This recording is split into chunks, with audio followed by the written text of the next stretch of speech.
Conversatorios al margen. Al margen. Este domingo 23 de agosto de 2026, en la sala Hermanos Francisco y José de Santiago de la Ciudadela del Arte, el gobierno del estado de Zacatecas, a través del Instituto Zacatecano de Cultura Ramón López Velarde, el Centro Cultural Ciudadela del Arte, el Programa Nacional Salas de Lectura, la Sala de Lectura Eugenio María de Hostos y Bonilla, Sala de Lectura Escuela, clave SL 32056-006, conversatorios al margen, Nartex, Ediciones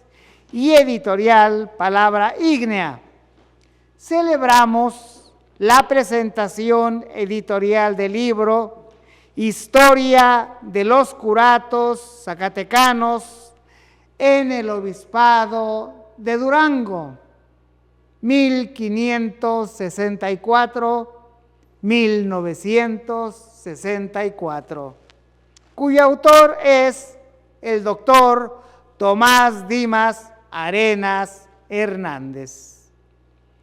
El día de hoy somos un voluntariado que encabezan la doctora Beatriz Hernández Sánchez y la psicóloga Edith Adame Ruiz, cronistas de la sala de lectura Eugenio María de Hostos y Bonilla, además del ingeniero Mario Alberto García Ibarra, que realiza los trabajos de administración técnica que favorecerá la transmisión digital en vivo del programa. Nos hemos hermanado para trabajar en red y establecer mesas de trabajo vocacional. Lectura de la semblanza del doctor Tomás Dimas Arenas Hernández a cargo de la doctora Beatriz Hernández Sánchez. Semblanza. El doctor Tomás Dimas Arenas Hernández, al realizar sus estudios normalistas, es integrante de la primera generación de la Escuela Normal de Nieves, Zacatecas.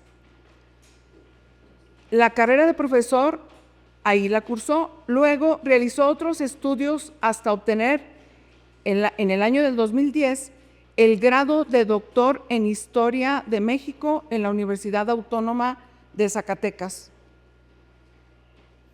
Consulta de manera habitual archivos históricos de México y del extranjero, y gracias a ello ha logrado publicar varios libros de autoría individual, artículos en revistas de arbitraje estricto y varios capítulos en libros colectivos. Ha recibido varias distinciones, entre ellas Medalla al Mérito Académico expedida por la UAS, Diploma al Mérito por la mejor tesis doctoral en Historia, mención honorífica en los premios nacionales del Instituto Nacional de Antropología e Historia. Además, menciones honoríficas en los certámenes de la historia regional promovidos por la Fundación Cultural Banamex. Es miembro activo de la Red Internacional de Historia Demográfica con sede en México y es también partícipe del Núcleo Académico de Estudios del Norte con sede en la UNAM. Además, fue miembro del Sistema Nacional de Investigadores y ahora está dedicado exclusivamente a estudiar la historia de México.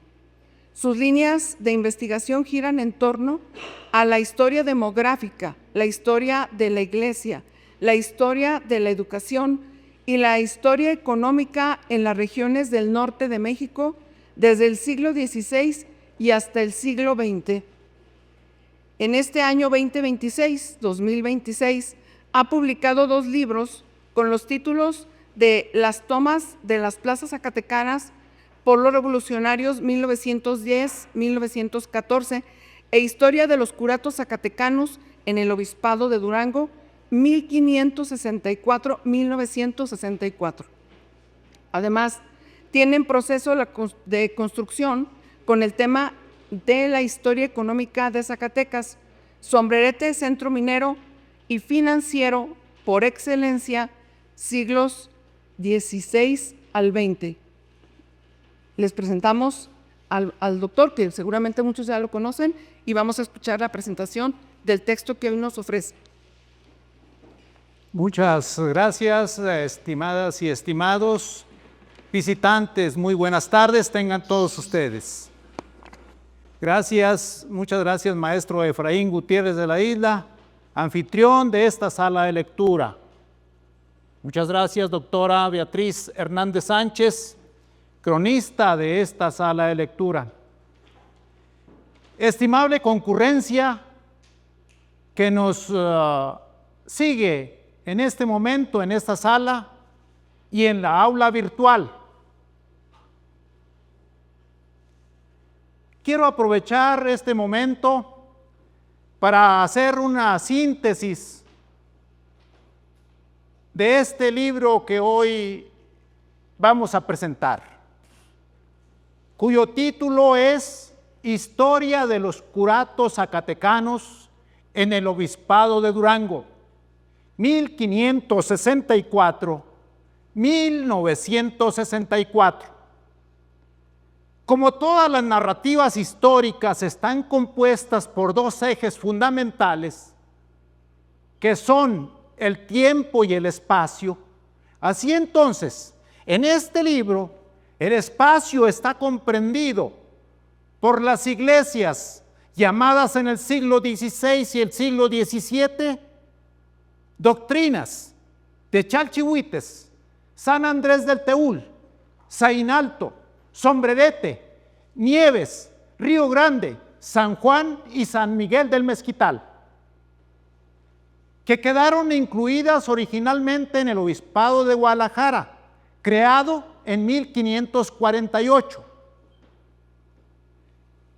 Y el arco temporal que cubre este estudio arranca desde 1564, fecha del descubrimiento de las minas de Nieves, y termina en 1964, fecha en el que se pone un suspenso en los ataques del Estado mexicano hacia la Iglesia. Pero también es el periodo en el que ocurre el Concilio Vaticano II con la teología de la liberación, y es también ese año el momento en el que cambia de nombre el municipio de Nieves para llamarse en lo sucesivo General Francisco Murguía Zacatecas. Este libro es una edición conmemorativa porque hace referencia a unos acontecimientos trágicos, dolorosos que vivió el pueblo mexicano. Justamente estamos celebrando el primer centenario de la rebelión cristera. Por eso es una edición conmemorativa. La vida de un hombre, la vida de una mujer, la vida de una institución son un suspiro para la historia, para los procesos históricos de larga duración. Esos procesos históricos que ya afirmaba muy atinadamente el historiador francés Fernand Braudel, que nos permiten observar con la mayor nitidez los cambios, las permanencias y las coyunturas de los fenómenos sociales. Es por eso que este estudio cubre 400 años con la intención de observar esas variables. Y el estudio se refiere a la historia de la Iglesia católica, que es, al fin de cuentas, parte de la historia de México y que tiene mucha relación con nuestro presente, puesto que de acuerdo con las cifras oficiales, 78% de la población mexicana sigue profesando la religión católica. En términos generales, la Iglesia es una institución constituida por ministros y por laicos, llamados también feligreses. La Iglesia es una institución jerarquizada, donde unos mandan y otros deben obedecer. Así entonces, en el segmento de los ministros eclesiásticos, vamos a encontrar dos grandes grupos: los clérigos seculares, que obedecen directamente al obispo, y en el otro extremo están los clérigos regulares, que son los misioneros franciscanos, jesuitas, agustinos, dominicos, del Espíritu Santo, etcétera, que obedecen a un provincial, a un abad, pero por encima de ellos está también el obispo. Entonces, en este estudio de lo que me refiero es al clero secular, porque justamente los sacerdotes que atendieron estas iglesias, que ya he dicho doctrinas, fueron los clérigos seculares, a excepción del pueblo de indios de San Juan del Mezquital, que fue una doctrina franciscana. Así entonces, el clero secular contribuyó de una manera determinante para la pacificación de la sociedad de estas partes. Impulsó igualmente una labor evangélica y también, desde luego, educativa, puesto que la Iglesia tuvo a su cargo escuelas de carácter confesional, donde no solamente enseñó la religión católica, sino también los rudimentos básicos de la alfabetización, que son la lectura, la escritura y el cálculo. También tuvo una labor importante, una participación decidida en la parte asistencial, la Iglesia, puesto que tuvo a su cuidado también orfanatos. Pero la Iglesia fue una institución moralizadora, un instrumento fundamental para venir a imponer la cultura europea.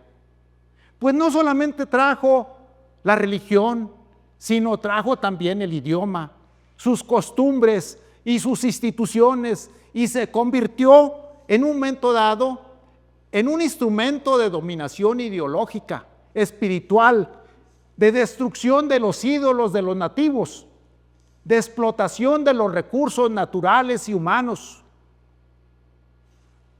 Este libro está estructurado en 5 grandes capítulos. Los primeros 4 se refieren a la parte de estos 3 siglos de dominación española, donde observamos como constante una mutua colaboración entre el Estado español, establecido en estas tierras llamadas de Indias, y la Iglesia. Gracias al regio patronato indiano, que fue un convenio establecido entre los reyes católicos y el Papa Julio II en 1507. Ese privilegio, esa gracia que concedieron los papas a los monarcas españoles para que vinieran a colonizar estas tierras a cambio de imponer la religión católica única. El primer capítulo lo he titulado Los cimientos de la Iglesia, siglos XVI-XVII. Comienzo por reconocer que las primeras actividades de la Iglesia en estas tierras fueron orientadas por el Concilio de Trento, esta reunión de obispos celebrada en Trento, allá en Italia, en la primera mitad del siglo XVI. Y esas orientaciones pasaron acá a la Nueva España en los concilios provinciales mexicanos durante el siglo XVI. Y en este capítulo incorporo entonces 4 apartados. Uno que he titulado Mineros y Evangelizadores, porque fueron la punta de lanza mediante la espada y la cruz que vinieron a apaciguar, que vinieron a pacificar a los nativos de estas tierras. Luego también, a medida que avanzaba el tiempo y en razón de las circunstancias que la corona española observó, que los obispos tapatíos, que les correspondía visitar todas estas tierras, recibían gran cantidad de diezmos agrícolas y ganaderos, pero que además con frecuencia se sentían rebasados de sus trabajos, de su labor pastoral, puesto que el amplio obispado de Guadalajara en un principio abarcaba desde el valle de Atemajac hasta más allá de Nuevo México, pasando obviamente por estas tierras. Y había muchos asentamientos humanos lejanos y dispersos, imposibles de poderlos recorrer. Por esa razón, la corona española determinó establecer un nuevo obispado en el territorio que se conoció como Nueva Vizcaya, con sede en Durango, en 1620. Y el primer obispo, cuando llegó a su sede episcopal, lo primero que hizo fue organizar su cabildo catedralicio y también, desde luego, elevar a la categoría de parroquias las antiguas doctrinas que ya decía de Chalchihuites, de San Miguel del Mezquital, Nieves, Sombrerete, y reconocer la presencia de los clérigos franciscanos en el pueblo de indios de San Juan del Mezquital. También incluyo aquí, desde luego, lo relacionado con la delimitación parroquial, es decir, cada uno de los asentamientos humanos que integraban cada una de las parroquias y también los cambios que se fueron suscitando a través del tiempo. El capítulo 2 se titula El financiamiento de la iglesia y la obra material. Aquí lo que integro son 3 apartados fundamentales: las fuentes de ingreso de la iglesia, entre otras, las limosnas, los diezmos agrícolas y ganaderos. Solo ellos, porque los mineros no, los diezmos mineros ingresaban directamente a la Real Hacienda. Pero la iglesia también recibió los derechos de obvenciones, recibió también las obras piadosas y también recibió las bulas de la Santa Cruzada. Con la reunión de este conjunto de recursos económicos, vislumbró la iglesia la posibilidad de la construcción de los templos parroquiales, de las capillas y de los oratorios, los cuales quedaron sujetos a las leyes de Indias, estas que se fueron promulgando desde el siglo XV hasta 1680, las cuales contemplaron desde el principio que no solamente sirvieran para la adoración, para el culto católico, sino también para el sepelio de los difuntos.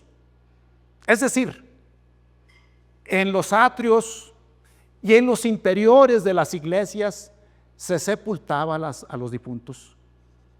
Entonces, en el catálogo de la arquitectura religiosa vamos a encontrar que el templo, me refiero a los templos parroquiales, que el templo parroquial más antiguo es el de Sombrerete, que se inició a construir en 1735. Le sigue el de Nieves, iniciado a construir en 1825. Estos dos tienen como denominador común que ninguno de ellos tiene estructuras metálicas, que sus muros están sostenidos con contrafuertes de sillería y argamasa. Los templos parroquiales de San Juan y San Miguel del Mezquital fueron iniciados a construir en el último cuarto del siglo XIX y los otros ya corresponden al siglo XX. El más nuevo es el de Santa Elena de la Cruz de Río Grande, que se empezó a construir en la década de los 70 del siglo XX. He de mencionar que ya avanzado el periodo colonial en el siglo XVIII, surgió en Francia un movimiento político-cultural que se llamó la Ilustración, que encabezó Diderot, Montesquieu, Voltaire y Rousseau, los cuales propusieron la razón sobre los actos de fe.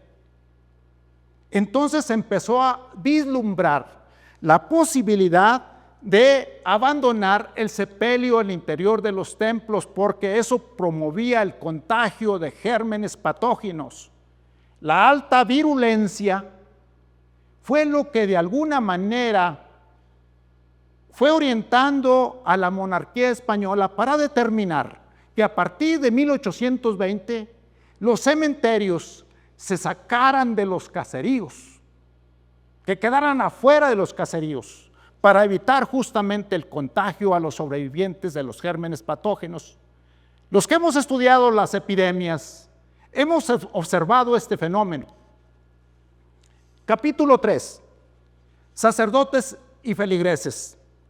Aquí incluyo 4 apartados. Uno que tiene que ver con la formación clerical, donde los colegiales que aspiran al sacerdocio se preparan en los seminarios conciliares, donde obtienen las órdenes menores y las órdenes mayores. Estas últimas compuestas por 3 niveles fundamentales: el subdiaconado, el diaconado y el presbiterado. También incluyo lo relacionado con los medios de sostenimiento de esos colegiales, destacando 4 modalidades: las capellanías, la administración, el patrimonio y el dominio de una lengua nativa. Incluyo algunos datos biográficos de los ministros eclesiásticos tomados de sus expedientes personales, de órdenes sacerdotales y también de los concursos a curatos vacantes. Y explico, obviamente, sus trayectorias en el servicio religioso, así como también doy cuenta de los problemas en el servicio, que fueron entre otros, el abandono a las parroquias, la alteración de los aranceles y los pleitos que sostuvieron con los misioneros y con la oligarquía local, habida cuenta de los intereses económicos y políticos que tenía el clero. Capítulo 4. El culto en las parroquias. Integro 3 apartados importantes aquí. Lo relacionado con los titulares o patronos, que no es otra cosa más que un estudio iconográfico, un estudio histórico y estético de cada una de las imágenes que tenemos al frente de estos templos parroquiales.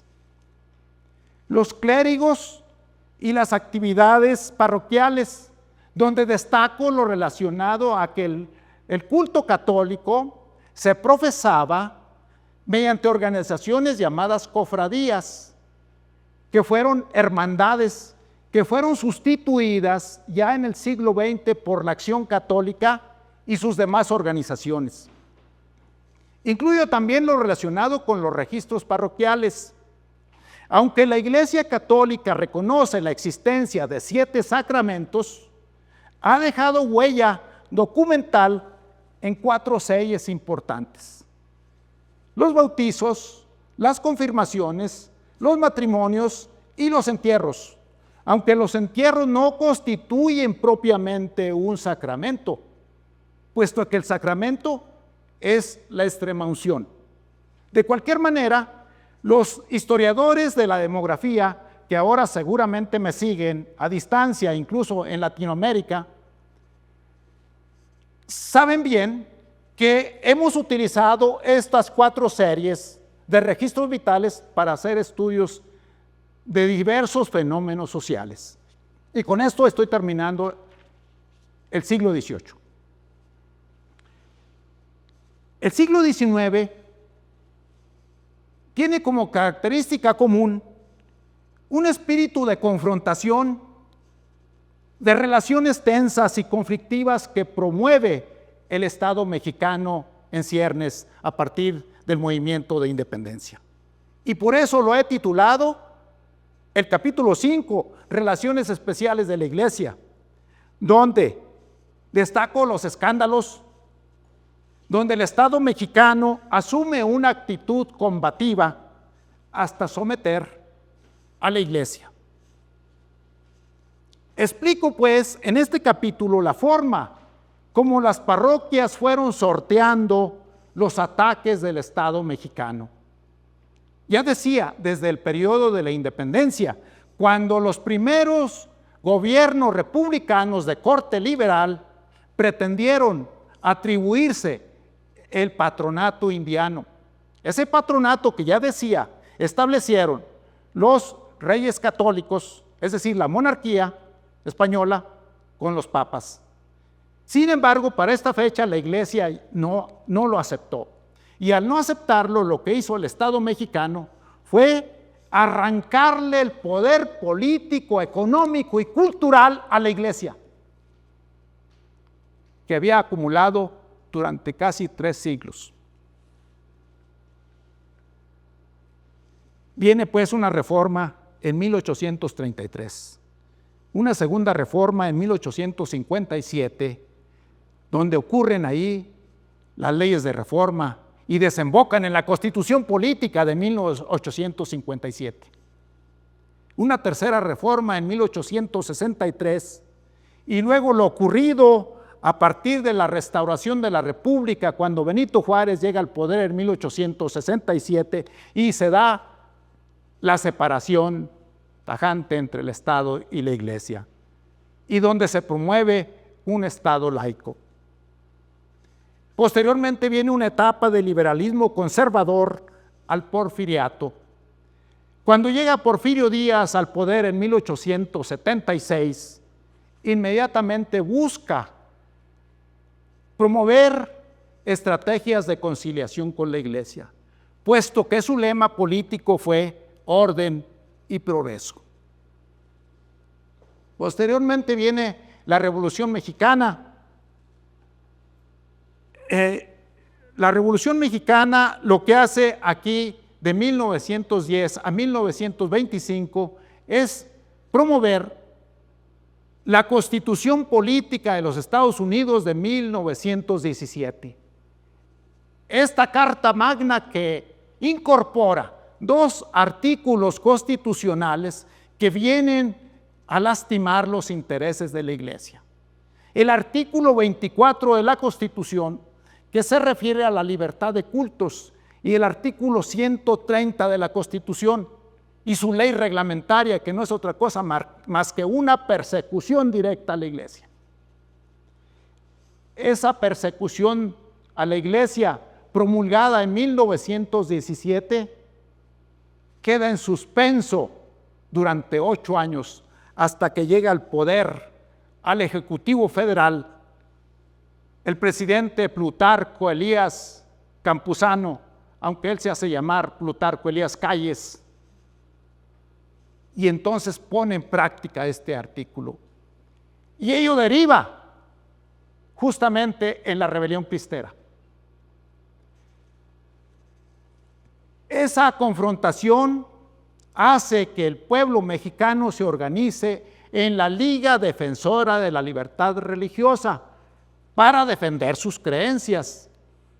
Finalmente el Estado mexicano se impone, causando muchas bajas, acabando con muchas vidas de civiles y también con algunos clérigos durante la rebelión cristera. Posteriormente vienen los gobiernos de Portes Gil, de Ortiz Rubio y Abelardo L. Rodríguez, llamados el triunvirato, porque permanecen cada uno de ellos solamente 2 años. Entonces promueven unos acuerdos sobre la mesa con la Iglesia, y ese momento de tranquilidad aprovechan algunos párrocos, entre ellos el de Sombrerete y el de Nieves, para renacer el sentimiento, el fervor religioso y hacer una celebración jubilosa llamada consagración de sus templos parroquiales. El de Sombrerete en 1940 y el de Nieves en 1942. Este libro cierra con un apéndice documental donde incluye las nóminas de los párrocos y vicarios de cada una de esas 8 iglesias que he mencionado, comenzando con la nómina de los obispos, comenzando por el primero, Fray Gonzalo de Hermosillo y Rodríguez, hasta la actual, que gobierna la arquidiócesis de Durango, don Faustino Armendáriz Jiménez. Estimadas amigas y amigos, los invito a leer muy atentamente este libro. Y al público que me sigue aquí y en el aula virtual, les invito a que formulen preguntas o comentarios sobre su contenido. Quiero aprovechar también para agradecer muy ampliamente a la administración municipal de General Francisco Murguía, Zacatecas, por haber tenido la decisión de haber financiado la impresión de este libro. Agradecer igualmente a las personas, a los técnicos, a la doctora y al compañero ingeniero, su apoyo técnico para hacer posible que lleguemos al mundo, y a todos ustedes por su amable presencia. Muchas gracias.